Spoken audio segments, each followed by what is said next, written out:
자, 여러분 안녕하십니까? 자, 오늘 건축법 들어갈 차례인데 이거 들어가기 전에 이번에 33회 부동산 군법 시험 문제가 어떻게 났는지 전반적인 거 간단하게 한번 정리하고 그 다음에 건축법으로 들어가죠. 자, 전번에 이번에 실시한 시험에서는 대부분이 그러죠. 두 과목이 망쳤다 그럽니다. 두 과목. 첫째는 부동산 군법, 또 하나는 세법. 이 두 과목을 망쳤다 그럽니다. 근데 부동산 공법에 대해서 제가 한번 쫙 분석을 해봤어요. 근데 30일 했다고 비교하면 한 서너 개 정도 더 어려울 뿐이지 그렇다고 이렇게 왕창 망칠 만큼 어려운 문제들은 아니었었습니다. 약 28개 정도는 여러분들이 접근할 수 있는 문제였었고 나머지 12문제는 여러분들이 접근하기 어려운 문제였었죠. 근데 접근할 수 없는 문제라고 해서 못 푸는 게 아닙니다. 부동산 공법은 어느 정도 기분이 닦이면, 즉 기분이 어느 정도 이제 수준에 올라가면 모르는 문제도 아마 부동산 공법의 기본 원리에 의해서 이럴 때는 이럴 거야, 저럴 때는 저럴 거야 라고 유추 해석을 할 수 있는 게 있습니다. 이걸 무슨 실력을 하더냐? 저는 그걸 통밥 실력이라고 합니다. 이 통밥 실력은 그냥 아무거나 번호 1번부터 5번 막 찍는다고 해서 그게 통밥 실력이 아니고 진짜 통밥 실력은 모르는 문제를 한번 읽어보고 아마 이런 문제니까 이럴 때는 아마 이렇게 할 거야, 저럴 때는 저렇게 될 거야 라는 이걸 유추 해석해서 답을 찾아가는 거, 이것이 통밥 실력이지 그냥 아무거나 막 찍는 거, 그건 통밥 실력이 아니고 그건 그냥 찍기 실력에 지나지 않는 겁니다. 그래서 찍기 실력과 통밥 실력은 반드시 엄청나게 구분되는 겁니다. 즉 공법에 대한 기본 원리를 어느 정도 공부하면 뭘 할 수 있단다? 통밥 실력이 늘어납니다. 그러면 모르는 문제 같은데도 이건 아마 이럴 것 같아, 이럴 때는 이게 맞을 것 같아라고 이렇게 유추 해석하는 거, 그게 찾아가는 거, 그래서 답이 예상으로 잘 맞습니다.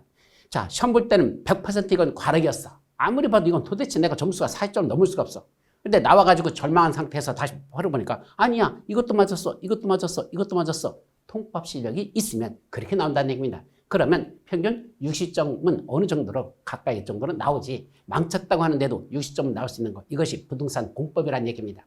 그래서 이번에 시험 문제 났던 거 앞으로 이제 강의가 쭉 진행되면서 그거에 대해서는 쭉 설명을 하겠지만 모르는 문제는 이럴 때는 이렇게 접근해 가라 라는 이 원리가 있습니다. 그걸 부동산 공법의 기본 원리라고 저는 그렇게 명칭을 붙이는데 그 부동산 공법의 기본 원리만 충실하게 여러분들이 공부하신다면 또 강의하면서 꾸준히 말씀드릴 거예요. 시험 문제가 이렇게 났을 때는 이렇게 보십시오, 이럴 때는 이렇게 접근하십시오 라는 그 원리가 있는데 그 원리 공부만 제대로 된다면 모르는 문제도 그 원리에 맞춰서 통밥 실력으로 찾아갈 수 있다 라는 걸 말씀드리고, 그래서 이번에는 시험 문제가 어렵긴 하긴 사실 어렵죠. 왜? 너무 지엽적인 문제들을 냈습니다. 그냥 귀퉁이 있는 거, 귀퉁이 있는 거, 귀퉁이 있는 거. 또 하나는 어떤 실체적인 내용이 아니고 절차적인 것들. 예를 들면 계획을 수립할 때 누가 어떤 절차에서 어떻게 해가지고 수립하는지 그 절차들. 구역을 지정하는데 어떤 절차에서 구역을 지정하는지 이런 것들이 너무 많이 났다는 얘기입니다. 그건 공인중개사 영역이 아니거든요. 그건 담당 공무원들이나 알아야 될 영역이지. 그런데도 불구하고 그런 절차적인 거, 계획을 수립하는 절차, 구역을 지정하는 절차, 이런 게 시험 문제가 너무 많이 나가지고 수험생들을 당황시켜버렸다는 거. 사실은 그런 거 내면 안 되거든요. 우리는 어떤 계획이 수립됐다? 그 계획에 따라서 여기에 적용된다면 어디가 돈 되는 지역일까? 이 계획대로 한다면 어떻게 될까? 그 결과만 알고 거기 돈이 될 건지 안 될 건지, 이걸 따라갈 건지 말 건지, 이걸 우리는 판단만 하면 되는 게 공인중개사지. 무슨 계획을 수립하는데 뭐 행정처에 수립하는 걸 우리가 왜 구구절절히 다 해야 되냐고. 오죽하면 제가 무슨 말씀을 드리는지 아십니까? 공인중개사 시험에 합격하면 7급 공무원 시험에 합격한 것으로 본다라고 아예 중개사법을 그렇게 개정하라는 얘기입니다. 그러면은 공인중개사 시험에 붙었어? 그래, 7급 공무원 자격증 준대. 그래, 합격한 걸 본대. 그러면 7급 공무원으로서 그런 법을 입법하거나 구역을 지정하거나 계획을 수립하려면 뭐 해야 됩니까? 당연히 그 절차들을 알아야 되지.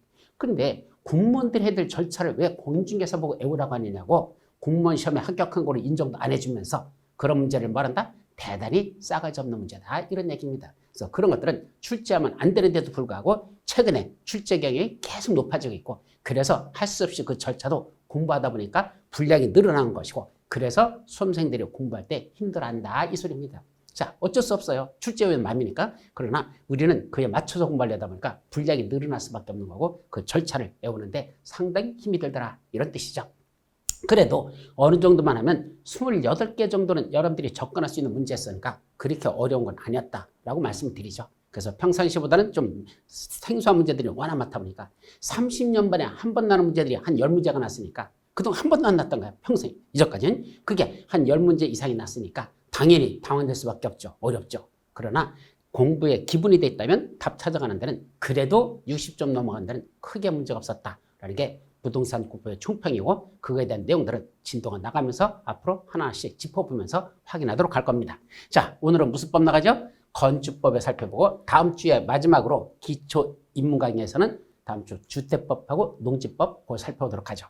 자, 건축법 들어가기 전에 여기 프로는 매사에 목숨을 걸고 날라리는 매사에 핑계만 된다. 왜 공부 못했니? 이래서 못했어요. 저래서 못했어요. 그게 핑계죠. 프로는 안 그럽니다. 하나하나에 목숨을 겁니다. 옛날에 저건 조치훈 선생이라고 조치훈 선생님이 있죠. 바둑계 일본에서 바둑의 그 3대 기전을 제패했던 분이 계십니다. 그 조치훈 선생님께서 뭐라고 하셨더냐.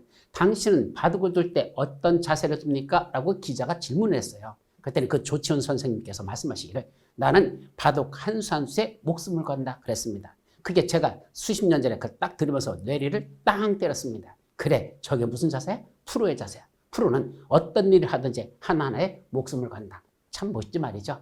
물론 그렇다고 뒤지라는 소리는 아니에요. 목숨 건다고 해서. 그게 아니고 하여튼 목숨을 걸 만큼 최선을 다하라. 이런 얘기죠. 그게 바로 프로의 자세다라는 걸 한번 짚고 그 다음에 이제 본론 내용으로 하나씩 들어가도록 합니다.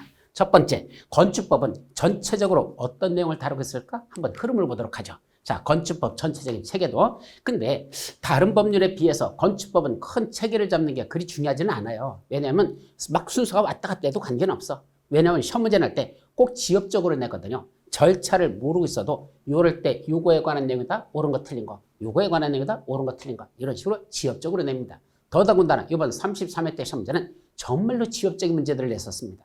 이걸 진짜 외워야 되느냐? 안 외워도 될 것 같은 것들, 그런 싸가지 없는 문제들이 상당히 많이 출제된 게 이번엔 건축법하고 실질적으로 가장 이번에 힘들게 된 게 건축법, 그 다음에 주택법. 여기서 수험생들에게 상당히, 아니 다시 정비법하고 건축법 이 두 개가 가장 시험 문제를 어렵게 냈었습니다. 그래서 정비법 공부하는 거, 그 다음에 건축법 공부했을 때 절망감을 느낄 만큼 어려운 것들이 있어가지고 여러분들이 이게 도대체 무슨 말이야? 못 알아듣는 게 거기에서 많이 출제됐다는 걸 먼저 말씀드리고, 그럼 건축법은 전체적으로 어떻게 이루어질까요? 제일 먼저 용어 정의가 나옵니다. 용어 관련된 것들. 여기서는 매년 한 문제 내지 두 문제는 반드시 납니다. 평균 두 문제가 나죠. 근데 올해는 한 문제밖에 안 냈어요. 뭐밖에 안 냈더냐? 여기 용도 변경에 관한 거 여기서 한 문제밖에 출제되지 않았습니다. 거의 매년 이 물건과 관련된 것들, 건축법 적용대상 물건과 관련된 것들 여기서 시험 문제가 거의 나는데 여기를 안 내고 이번엔 행위, 보통은 물건에 관한 거하고 이 건축법 적용대상 물건, 건축법 적용대상 행위 이 두 가지가 시험 문제에서 가장 많이 나는데 이번에는 용도 변경 쪽에서 한 문제만 출제됐다는 거. 그것도 암기하지 못한 만큼 아주 깊이 들어가는 내용들. 별표에 있는 거, 건축법 시행령 별표에 들어있는 그 내용이 이렇게 해서 한 10여 페이지 돼요. 그 10여 페이지 되는 데서 하나를 냈다는 거. 애우지 말고 틀리라고 낸 겁니다. 그런데 어쨌든 답을 아주 못 찾는 건 아니었었는데 그때 하여튼 그건 나중에 문제에서 보도록 하고 행위에서 용도 변경에서 한 문제가 났죠. 그래서 용어와 관련돼서는 건축법이 적용되는 대상, 물건들과 관련된 용어들. 건축법이 적용되는 대상, 사람들과 관련된 용어들. 건축법이 적용되는 대상, 행위들. 그럼 건축법에 적용되는 대상 행위는 딱 네 가지만 있습니다. 건축행위, 대순행위, 리모델링 행위, 용도 변경 행위. 이 네 가지가 있는데 이 세부적인 내용들을 살펴보는 거. 그럼 마지막으로 건축법에 적용되는 대상 지역이 어딘지 그 대상 지역과 관련된 거. 그래서 물건, 사람, 행위, 지역이 있는데 시험 문제는 이 물건과 행위에 관한 데서 집중적으로 시험 문제 나니까 저기를 집중적으로 공부하시면 된다 이런 말씀이죠. 자, 본론 내용의 첫 번째 뭐가 나온다? 건축법 하면 당연히 제일 중요한 게 뭐죠? 건축물의 건축입니다. 건축물, 건축과 가는 게 건축법의 알파와 오메가라고 할 수 있죠. 처음 시작과 끝이라고 말할 수 있습니다. 가장 중요하죠. 그럼 매년 시험 문제는 용어적에서 약 두 문제, 건축물의 건축에서 약 두 문제 정도가 거의 출제되고 있었는데 요새는 조금 문제들이 좀 그래요. 그래서 여기 사전결정 신청 있죠? 이런 내용에서 이번에 시험 문제가 하나가 출제됐고 이번에는 저 사전결정 신청이 하나 조기 시험 문제였고 건축 허가와 관련된 내용에서 안전영역평가라는 게 있어요. 거기서 한 문제가 났고 그래서 여기도 어쨌든 건축물의 건축이 건축법의 가장 하이라이트니까 거기서는 매년 두 문제 정도는 출제되고 있다라고 말씀드리죠.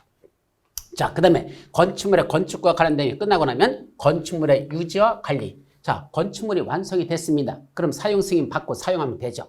그러면 건축물을 그냥 방치해버리면 언제 붕괴될지 모르잖아요. 뭐가 그렇다? 유지와 관리가 필요하다. 근데 이 유지관리는 건축물 대장에 관한 것, 등기 축탁에 관한 것, 요 두 가지가 있는데 이번 32회 때 건축물 대장에서 시험 문제가 한번 났었습니다. 그것도 우리 시험 문제 그동안 33년 만에, 32년 만에 처음 한번 났던 거죠. 그래서 그냥 이전까지 났던 걸 그냥 30년으로 우리가 통틀어서 얘기한다면 30년 만에 한 번 난 것이다. 이런 것들은 암기할 게 아닙니다. 등기 축탁은 옛날에 한 15년 이전에 지금으로부터 15년 이전에 시험 문제 등기 축탁에 관한 게 한 번 났었는데 그 이유는 난 적이 없습니다. 그래서 건축물과 유지와 관리는 여러분들이 공부할 때 빼버려도 된다. 거의 공부할 일이 없습니다. 왜냐하면 건축물 유지와 관리는 건축물 관리에 관한 법률이 별도로 만들어졌어요. 그래서 그 법으로 다 빼버렸기 때문에 우리 시험법에서는 대부분이 빠져있고 저 2개 남아있는데 저것도 시험 문제 거의 나지 않는다.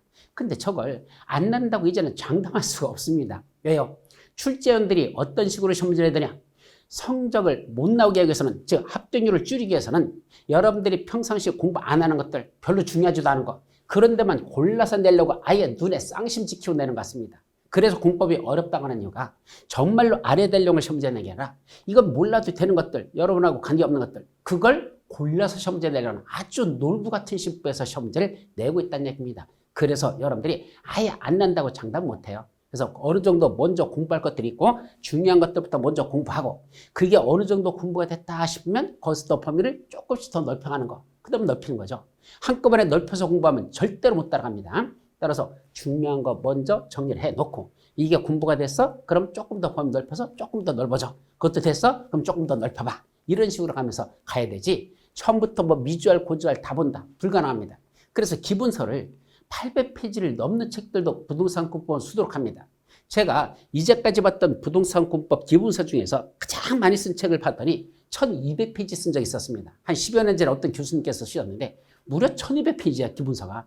왜 그랬을까? 우리 시험법에 들어간 걸 다 집어넣습니다. 6개 법률의 법률, 시행령, 시행규칙. 이게 시험법이라고 그랬죠? 6개 법률의 각각의 법률, 시행령, 시행규칙인데 이걸 6개 법률 전부 다 집어넣고 책을 쓰니까 무려 1200페이지가 나오다는 얘기입니다. 그 1200페이지를 무슨 재주로 다 공부합니까? 안 되는 거죠. 그래서 원래 기본서는 600페이지가 가장 정석입니다. 저도 기본서는 최대한 줄여야 된다는 게 제 평상시 지론이고 100점 목적으로 하는 거 아니잖아. 그럼 기본서는 몇 점만 맞으면 될까? 제가 볼 때는 85점만 넘어갈 수 있는 기본서라면 그게 가장 바람직한 거고 페이지는 가장 줄일 수 있는 만큼 줄여라. 그걸 가성비가 높은 기본서라 이렇게 말씀드립니다. 그래서 이번에 제가 기본서 쓰는 것도 최대한 줄이려고 노력을 했는데 거기는 이번에는 잡다하게 다른 것들도 많이 들어갔어. 기출문제 관한 거 부상, 예상 문제 관한 거 들어가고 그런 것들이 한 100페이지 이상 그 분량이 차지하다 보니까 그래서 이것저것 여러 것들이 이제 여러분들 공부하는 데 도움되기 위한 걸 넣다 보니까 분량이 좀 늘어났다 뿐이지 본 이론은 아마 600페이지가 채 안 될 만큼 그 정도 분량으로 만들었습니다. 그래도 90점 가까이는 거기서 나오니까 그것만 봐도 충분하다 이거죠. 근데 기본서를 사실은 공부하면서 같이 따라가면 좋은데 시간이 안 되니까 나중에는 뭐로 돌아서죠? 요약집으로 돌아가는 경우가 많아요. 그래서 요약집도 사실은 어제 저녁에 다 완성을 시켜놨습니다. 그래서 첫 문제와 관련돼서 출제한 것들 그 요약집 갖고도 어떻게 보면 한 80점 나올 수 있지만 그래도 공부하다가 이해가 안 되는 거 있으면 얼른 가야 돼. 기본서로 돌아가셔야 돼요. 그래서 기본서 있는 거 읽어보고 그 왜 요약집은 줄여놨기 때문에 말귀를 못 알아듣는 경우가 있어. 그때는 기본서를 보고 확인한 다음에 다시 요약집 보면 아 이게 이 말이구나 이해가 되도록 이렇게 돼 있으니까 기본서는 반드시 가지고 있어야 되는 것이고 그걸 토대로 해서 요약집을 집중적으로 공부하라. 이것이 공법을 공부하는 방법 중에 하나가 될 겁니다. 그래서 이건 건축물의 유지와 관련된 건 시험 문제에서 거의 안 나니까 일단은 제껴놔라. 나중에 공부가 어느 정도 되면 등기 촉탁에 관한 것 조금 더 볼까? 그 정도로 하시면 됩니다. 자, 그 다음에 건축물의 대지와 도로라는 게 있죠. 여기 그냥 대지와 도로가 아닙니다. 건축물의 대지와 도로만 쓰죠. 왜 그럴까? 자, 여기 도로가 있습니다. 그리고 여기 뭐겠죠? 대지가 있습니다. 그럼 이때 대지는 나대지는 의미가 없다는 얘기입니다. 건축물의 건축이라고 그랬잖아. 그럼 건축과 관련된 게 건축법이니까 건축물을 건축하기 위한 땅이 중요하다는 얘기죠. 그래서 그냥 대지라고 하지 않고 항상 건축법에서는 무슨 말을 쓴다? 건축물의 대지와 이렇게 씁니다. 건축물이 없는 대지는 건축법에서는 중요하지 않다. 건축물이 있는 대지, 그 대지하고 이 도로하고는 어떤 관계가 있느냐? 이게 건축물의 대지와 도로의 관계죠. 당연히 밀접한 관련이 있죠. 여러분들 흔히 도로에 접하지 않은 대지를 뭐라 부른다? 우리가 흔히 맹지라 이렇게 말합니다. 그죠? 도로랑 접하지 않은 땅 뭐라 부른다? 맹지. 이때 맹지라는 게 한자로 쓰면 망할 망자에다가 눈목자로 쓴 거예요. 이게 맹자예요. 땅 진짜 맹지라는 건 바로 눈이 망한 땅이다 이런 건데 왜 맹지라는 걸 여기다 왜 맹자를 붙였는지 잘 이해는 안 되는데 하여튼 도로랑 접하지 않은 땅을 우리가 뭐라 부른다? 맹지라고 하는데 이 맹지는 건축법하고는 별 관계가 없다는 얘기입니다. 건축물을 짓고자 하는 대지가 도로랑 어떤 관계가 있느냐?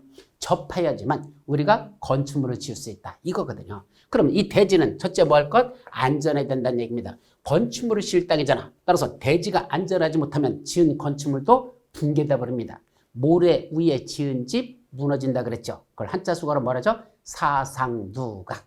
모래 위에 지은 집, 그 붕괴된다는 얘기입니다. 따라서 첫째 안전할 것. 두 번째 일정 면적 이상 되는 대지. 원래 면적이 얼마 돼야? 200제곱미터 이상 된 대지입니다. 대지 면적이 200제곱미터 이상 된다면 거기다 건축물을 건축하려면 그 대지에다 뭐 해야 된다? 여기다 나무를 심으랍니다. 여기다 조경하여야 한다. 이런 조경에 관한 게 있겠죠. 두 번째 조경이고 세 번째 사람들이 많이 찾는 지역에서 사람들이 많이 찾는 그런 용도 지역 안에다가 뭐 한답니까? 역시 사람들이 많이 찾는 건축물을 지으려고 그래. 사람들이 많이 찾는 지역인데 특히 사람들이 많이 찾는 큰 건축물, 작은 건 아니야. 사람들이 많이 찾는 큰 건축물을 짓는데요. 그리고 그 건축물에 찾아오셨던 분들이 가실 때 잠시 밖에 나가서 머무러 쉴 수 있는 소규모 휴식 공간을 만들어주는데 그 대지에다가 일정한 소규모 휴식 공간을 만들어주는 것, 그걸 뭐라 부른다? 공개, 공지 등이라고 한단다. 이때 공개라고 하는 건 한자로 쓰면 이렇게 쓰죠. 공개, 한마디로 오픈, 개방되어 있다는 얘기입니다. 즉 공개라고 하는 건 무리, 프리.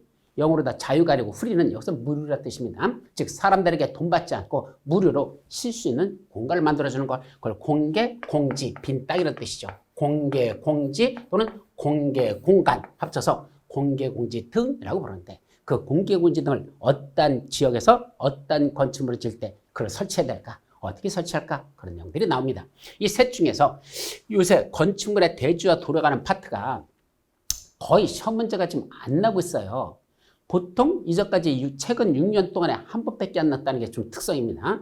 옛날에는 그래도 자주 출제됐었는데 최근 6년 동안에 한 문제밖에 안 났어서 역시 올해도 안 났고 작년에도 안 났었고 요거 그래도 순위로 따진다면 공개 공지 등이 가장 중요하고 그 다음에 조경에 가는 게 두 번째고 안전에 가는 게 이게 세 번째 내용으로 내려갑니다. 대지와 관련돼서는 안전할 것, 조경을 할 것, 공개 공지 등을 설치할 것 있는데 순서로 따진다면 공개 공지 등이 그중에 셋 중에서 가장 중요하고 그 다음에 조경에 관한 걸 공부해야 되고 그 다음에 안전에 관한 걸 정리하자.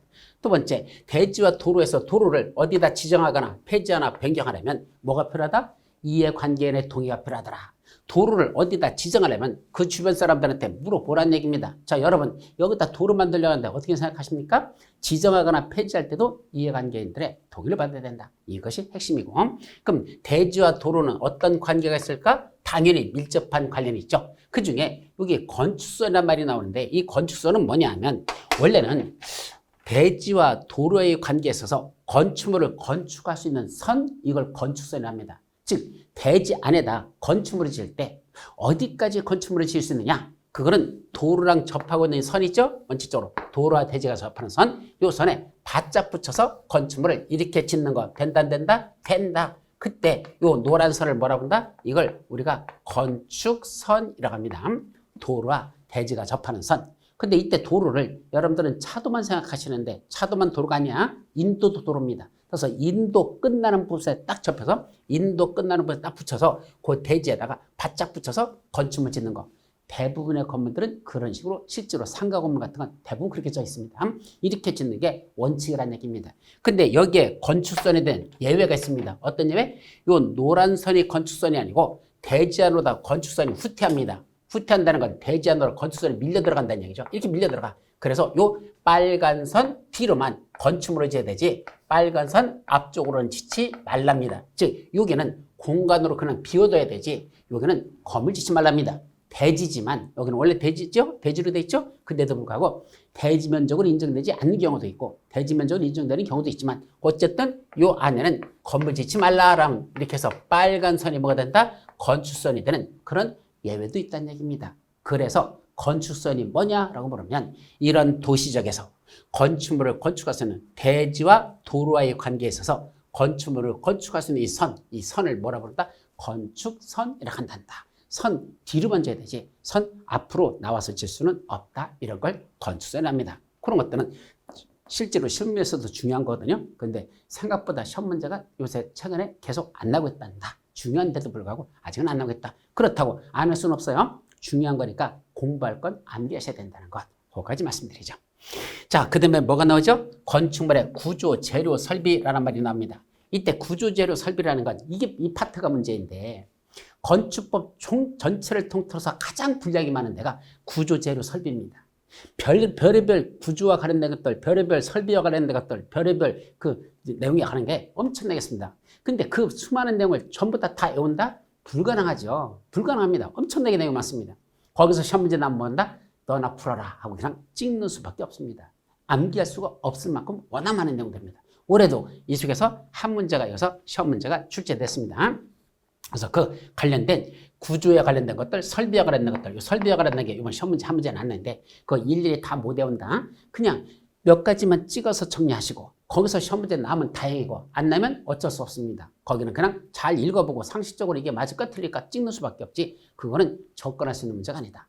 자, 제가 여기서 한 가지 여러분들께 팁을 말씀드리면 여러분들이 시험 문제 났을 때 읽었더니 도저히 뭔지 모르겠어. 그럼 저한테 묻습니다. 교수님 몇 번을 찍을까요? 라고 묻습니다. 저 돌아버립니다. 그 소리 들 때가 참 난감합니다.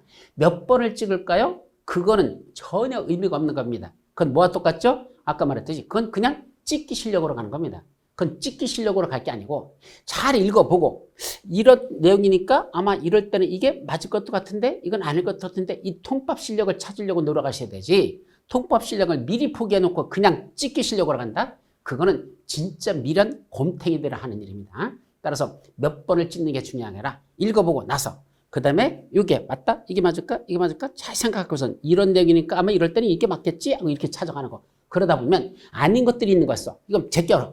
그럼 어떤 때는 2개, 3개가 남아. 그 2개, 3개 가지고 그 중에 찍는 거지. 그냥 5번까지 다 갖다 놓고 5개 중에 찍는다? 확률 20%밖에 안 됩니다. 그럼 2개로 남겨주면 어떻게 되죠? 확률 50% 늘어나잖아. 그러니까 무조건 포기하지 말고 읽어보고 찍기 실력도 그냥 찍기 실력이 아니고 읽어보고 잘 판단해가지고 이러니까 아마 이게 아닐까라고 이렇게 찾아가는 거. 이것이 훨씬 더 정답에 근접시 한다는 거. 그러니까 포기하지 말고 그러시 말합니다. 그런데 어떤 경우도 있느냐면 위에 답을 풀었더니 1번이야 확실해. 그 다음 풀었더니 답이 또 2번이야 확실해. 그럼 세 번째 같은 또 답이 이거 1번 같아. 어떻게 되죠? 망설이지죠. 어떻게 오지선대에서 1번이 정답이고 2번 또 1번이 정답이고 또 1번이 정답 3개 문제가 연속 1번 1번 1번 나오느냐? 좀 깝깝해집니다. 그런데 그렇게 똑같은 게 연속으로 똑같은 번호가 연속으로 이렇게 나올 확률이 약 한 문제, 40문제 우리 시험 보는 것 중에서 약 2번 내지 3번 정도는 그런 경우도 온다는 걸 여러분들이 조심하시기 바랍니다. 아예 없는 게 아니에요. 같은 게 3번씩 나올 수 있는 것도 보통은 2-3번은 올 수 있습니다. 자, 올해 같은 경우는 A형하고 B형으로 나눠지지 않고 그냥 A형으로만 시험 봤잖아요. 이제 33회 시험. 그럼 A형으로 시험 볼 때는 그렇지가 않습니다. 하나로만 보기 때문에 아마 같은 내용으로 나오는 게 2개 정도까지는 나오지만 3번을 연속으로 내는 경우는 아닌 것 같습니다. 그리고 또 하나가 앞쪽에서 1번이 한 번 나오더니 그 다음에 한참 안 나와. 그 뒤쪽에 가서 1번이 막 쏟아져 나와. 그래도 당황하지 마십시오. 실제로 이번 시험도 분석했더니 그렇습니다. 그럼 여기서 잠깐 짚고 넘어가는 건 우리가 1번이 정답인 거, 2번이 정답인 거, 3번이 정답인 거, 4번이 정답인 거, 5번이 정답인 거 총 몇 문제 중에서 40문제 중에서 이것도 분석을 해봤습니다. 자, 어제 그저께 시험 봤던 거 제가 다 분석을 해봤더니 그중에 1번이 정답인 게 몇 개더냐? 7개입니다. 2번이 정답인 거 7개, 아니다. 여기 9개입니다. 1번이 9개, 2번도 9개입니다. 3번은 8개입니다. 4번은 7개입니다. 5번도 7개입니다. 8개를 기준으로 해가지고 하나 정도 더 올라가거나 하나 정도 더 내려가거나 이런 식으로 하는데 작년하고 올해하고가 1, 2번이 더 많고 4, 5번이 더 작았었는데 그래봤자 편차 한두 개 차이밖에 안 되는 겁니다. 만약에 시험 문제를 똑같이 전부 다 같은 비율로 내면 이거 8개, 8개, 8개, 8개, 8개 내면 5, 8, 40, 40문제 딱 맞잖아요. 정답인 것들이. 그런데 저렇게 내는 적은 한 번도 없습니다. 꼭 이 중에 1개 내지 2개는 하나가 더 많고 하나가 더 작은 게 최근 몇 년 동안에 계속 시험 문제 내는 게 이런 경향으로 내고 있습니다. 따라서 여러분들이 만약에 앞에 있는 문제를 내다보니까 어떻게 해서 1번 쪽이 더 많아졌어. 그럼 뒤쪽에 가면 1번이 줄어들 수밖에 없습니다. 따라서 야 이거 1번 하나 나오는 한참 한 10개 풀었는데도 15개 풀었는데도 1번이 안 나오겠네? 당황할 거 없다는 얘기입니다. 뒤쪽에서 1번이 집중적으로 밀려있을 가능성이 있다. 이런 식이죠. 따라서 결론부터 얘기하면 시험 문제는 대략 이런 비율에 맞춰서 내기 때문에 첫 문제 나중에 풀고 나서 혹시 시간이 남는다? 그럴 일은 별로 없으시겠지만 하여튼 시간이 남았으면 내가 답한 걸 한번 보십시오. 그래서 만약에 5번 한 것이 5개밖에 없어. 그럼 분명히 2개 정도는 그게 딴 데서 끌어와야 될 거였을 거야. 그게 5번이 5개밖에 없다면. 자, 1번이 11개가 있어. 그건 2-3개는 아마 다른 데로 가야 될 걸 여기다 놨거나 그랬을 겁니다. 즉 전체가 8개에서 1개 정도 플러스 마이너스가 되지 그렇게 많이 한쪽에다 많이 치우치고 많이 쪄가지고 이런 경우는 없습니다. 최근 제가 20년 가까이 쭉 분석해 본 결과 11개까지도 나온 적이 있어. 같은 번호가 예를 들면 1번이 11개 이렇게 나온 적도 있었어. 그러나 그런 경우는 거의 없고 보통은 하나 정도에서 플러스 마이너스 하고 있다는 거 이렇게만 알고 여러분들이 만약에 풀고 나서 너무 한쪽에 치우쳐 있다면 그거는 잘못됐을 것이라는 거. 거기까지는 판단할 수 있지만 그게 어느 문제에서 내가 잘못했는지 그거는 시간적 여유가 많다면야 그걸 다 하나씩 그 번호들만 정답했던 것만 찾아서 문제를 다시 읽어보면 되겠지만 그럴 시간은 별로 많지는 않을 거라는 거. 따라서 똑같은 게 연속으로 2번 내지 3번이 나온다고 당하지는 마시고 그러다 저 뒤에 가서 오히려 그건 적게 나올 수 있으니까 그냥 내가 답이라고 생각하는 걸 답으로 하셔야 되지 굳이 이 배열 때문에 이 배열된 것 때문에 그거에 당황해가지고 왜 같은 게 이렇게 많이 나올까? 왜 여기는 또 계속 이 똑같은 예를 들면 4번이 계속 안 나오고 있을까? 이상한데? 이런 건 너무 당황하지 말라는 얘기입니다. 아셨죠? 그렇게만 정리하시고 똑같은 게 4번까지 나온 적은 한 번도 없었습니다. 같은 번호가 연속 4, 4, 4, 4 또는 3, 3, 3, 3, 1, 1, 1, 1 이런 적은 한 번도 없었으니까 참고만 하시기 바랍니다. 아셨죠? 자, 나중에 이제 그건 기출문제 풀이할 때 제가 분석해 놓은 거 다 말씀을 드릴 거예요. 그래서 시험 문제를 분석했을 때 이번에도 난이도가 얼마나 되는지 박스 문제는 이번에 11문제 나왔어요. 박스 문제 어떻게 숫자에 관련된 게 몇 문제가 나는지 그런 것들은 전부 다 별도로 분석한 자료가 따로 있습니다. 그래서 매년 시험 문제 나고 나면 그걸 여러 가지 각도에서 여러 가지 차원에서 분석을 해봅니다. 그래서 이렇게 시험 문제를 내니까 아마 앞으로도 이런 방향으로 갈 거야 라는 걸 예측하기 위해서 그런 분석을 하고 있습니다. 그건 나중에 말씀드리죠. 자, 구조재료 설명하는 건 너무 잡다한 거로서 여기 있는 건 공부하기가 만만치 않다. 아는 거 나오면 다행이고 모르는 건 그냥 잘 읽고선 잘 찍어라. 그것밖에 안 됩니다. 자, 지역 및 지구의 건축물 이쪽에 옛날에는 별로 안 내던 게 요새는 문제들이 많이 늘어나고 있습니다. 자, 이 지역 및 지구에서는 면적 제한하는 거, 높이 제한하는 거 여기서 한 문제씩 났었고 관련돼서 이걸 합쳐서 하나의 문제로 냈지만 하여튼 여기서 문제가 났었고 특별건축구역 이번에 또 냈습니다. 작년에도 났었고 올해도 났었고 그 다음에 작년에는 건축협정 올해는 결합건축 제가 작년에 건축협정 났으니까 올해는 결합건축 날 거라고 예상했었는데 하여튼 여기서 시험 문제 났습니다. 그래서 여기 지역 및 지구의 건축물에 관한 거 여기서 사실은 3문제가 올해 출제됐다는 거 그렇게 말씀드리도록 하죠. 자, 그래놓고 건축위원회에 관한 것이 있는데 이 건축위원회, 중앙건축위원회, 지방건축위원회 이거 이번에 뭐가 시험 문제 났냐면 국토의 계획 및 이용에 관한 법률에서 도시계획위원회와 관련된 시험 문제가 하나 났었습니다. 그래서 도시계획위원회 구성에 관한 것들 도시계획위원회가 공인중개사가 도대체 무슨 관계가 있습니까? 그럼 왜 공인중개사가 중개하는 것과 관련돼서 도시계획위원회를 외워야 됩니까? 시험 문제 출제위원이 지가 도시계획위원회인지 모르겠지만 그렇다고 그런 걸 시험 문제하는 건 싸가지 없는 문제죠. 건축위원회 지가 소속돼 있다고 건축위원회 문제 내면 됩니까? 안 되는 거죠. 그런 건 이해관계 충돌입니다. 그런 거 싸가지 없이 시험 문제 내면 안 되는 겁니다. 근데도 시험 문제 가끔 납니다. 그럴 때는 그냥 뭐란다? 잘 찍는 수밖에 없는데 이 건축위원회에서는 건축분쟁전문위원회 이게 제일 중요해요. 그리고 건축민원전문위원회도 있는데 이거는 이제까지 한 번씩 났고 건축분쟁전문은 이제까지 한 4-5번은 났거든요. 그러니까 나중에 건축위원회 중에서 건축분쟁전문위원회는 공부가 어느 정도 되고 나면 그때 가서 보셔도 된다라는 걸 말씀드립니다. 자, 마지막으로 뭐가 있죠? 이행강제금. 이 이행강제금이 뭘까요? 이게 건축법에서 하지 말라는 규제들이 쫙 나옵니다. 자, 부동산 공법을 한마디로 말하시오 규제법이라고 그랬습니다.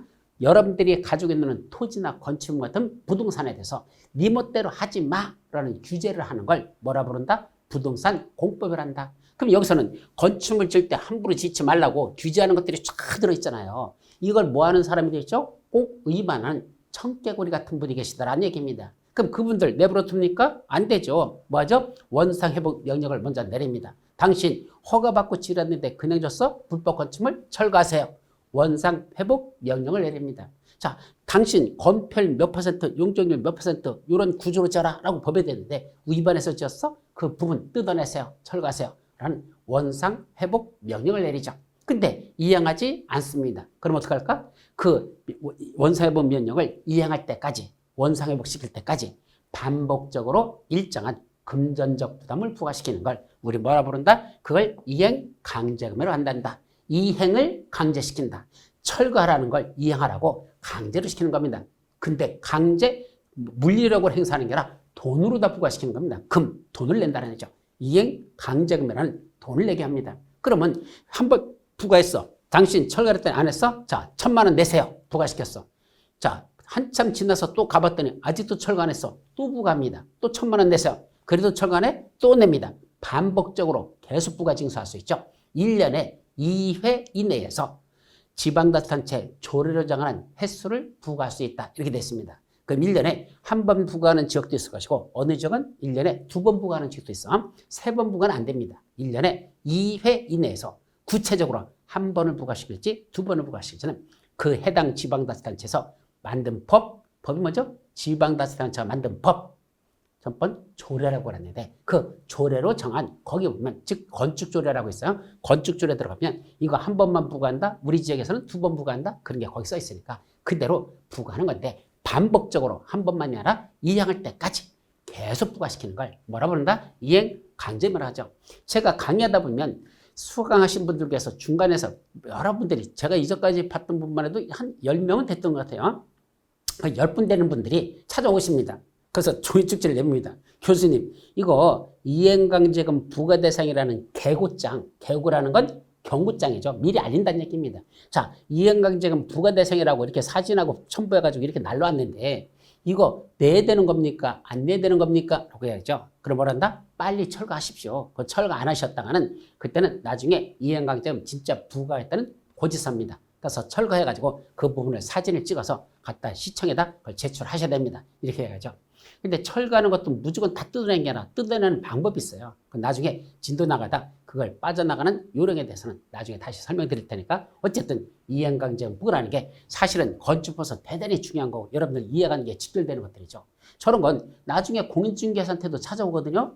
내 건물 이번에 샀는데 말이야. 당신이 중개해가지고 나보고 사라고 해서 샀잖아. 근데 여기에 뭐 불법으로 지은 부분이 있다나? 이거 철거하라는데 이거 어떻게 해야 돼? 이거 철거 안 하면 어떻게 되는 거지? 그거 물을 거 아닙니까? 그럼 공인중개사가 예 그럴 때는 이렇게 하셔야 되고 저렇게 뭐 얘기해 줄 수 있어야 공인중개사 아닙니까? 그러니까 이행강제금 부과된다는 이거에 대해서는 공인중개사가 꼭 알아야 될 대단히 중요한 건데 이런 중요한 것들은 시험 문제 한 5년에 한 번 꼬라지밖에 안 내고 어디서 쓰잘데없는 것들만 계속 이상을 내가지고 수험생들을 홀터먹이는 이런 시험은 좀 제도적으로 좀 뭔가 고쳐야 되지 않나 저는 그런 생각을 갖고 있는 거 그런 마음에 항상 강의하면서 가지고 있습니다. 자, 어쨌든 여기까지가 뭐에 가는 거? 건축법 전체적인 체계도는 이런 식으로 되어 있다. 자, 여기까지만 체계도에 관한 정리를 하도록 하죠.